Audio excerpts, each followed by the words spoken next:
উত্তরায় এয়ারপোর্ট সংলগ্ন, সেখানে অত্যন্ত একটা মুমিন আসলে এদের মাঝে মাঝে পরিচয় না করে দিলে তারা মুক্তিযুদ্ধ এবং গণপ্রজাতন্ত্রী শহীদের দোয়া ও মাহফিল আপনারা সবাই মন থেকে নবী রাষ্ট্রনায়ক তারেক রহমান একটা বিমান, প্রশিক্ষিত বিমান, সেই বিমানে পাইলট সহ এই পর্যন্ত যে হিসাব আছে 31 জন, আরো বাড়বে, অনেকে হয়তো কম বেশি হতে পারে, আমি বক্তব্য দিচ্ছি, এর মাঝে আরো বৃদ্ধি পেতে পারে। শিক্ষিকা, কর্মচারী, পথচারী অনেকেই, এবং যারা উদ্ধার করতে গেছিল তারাও কেউ কেউ শহীদ হয়েছেন, কেউ কেউ হচ্ছে ঝলসে গেছে। কেন আবি সাইদ, ওয়াসিম, মুগ্ধ বলা যায় না? সবাই শহীদ হয়েছে। আমাদের প্রত্যেককে সম্মান করতে হবে। আজকে একটা দল মহান 71-এর স্বাধীনতা যুদ্ধকে হাইজ্যাক করতে চেয়েছিল, তার দেখা যাচ্ছে। এর আগে তো যাই হোক, যে কথাটি বলছিলাম, তাদের প্রত্যেকের আত্মার মাগফিরাত কামনা করছি।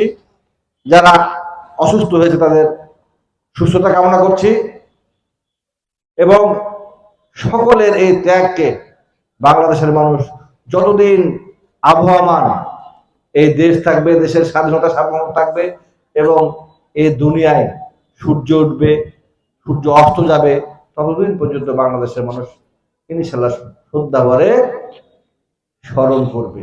আমরাও স্মরণ করি যে বিএনপির জন্ম হয়েছে দেশের জন্য, দেশের মানুষের জন্য, দেশের স্বাধীনতা সার্বভৌমত্ব রক্ষা করার জন্য, দেশের সমস্ত জায়গা অর্থাৎ 1 ইঞ্চি কাউকে ছাড় না দেওয়ার জন্য। সেই বিএনপির দায়িত্ব হচ্ছে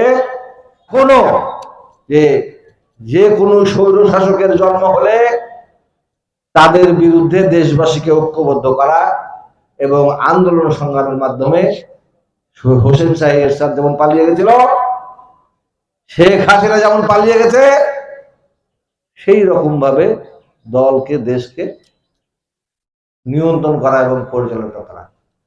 এবং সেই ধারাবাহিকতায় আজকে জুলাই আগস্ট যে 36 দিনের গণ অভ্যুত্থান বলি, সেই গণ অভ্যুত্থান হয়েছে। এই গণ অভ্যুত্থানকেও আবার হাইজ্যাক করার চেষ্টা করা হচ্ছে, কায়দা করে বলা হচ্ছে যে বিভিন্ন রকম সমালোচনা করা হচ্ছে। প্রফেসর মোহাম্মদ ইউনূসকে ফেব্রুয়ারি মাসের প্রথম অধ্যায়ে নির্বাচনে বাধ্য করা হবে, এবং সেই নির্বাচনে বিএনপি অংশগ্রহণ করবে, ধানের শীষ অংশগ্রহণ করবে। ইনশাআল্লাহ আপনাদের দেওয়া ভোটে ধানের শীষের প্রার্থী আমাদের নেতা ভারপ্রাপ্ত চেয়ারম্যান তারেক রহমান। আমি কিন্তু গ্রিন সিগন্যালে ভোট করছি। 2013 সালে প্রথম গ্রিন সিগন্যাল দিয়েছিল আমাকে দেশনেত্রী বেগম খালেদা জিয়া।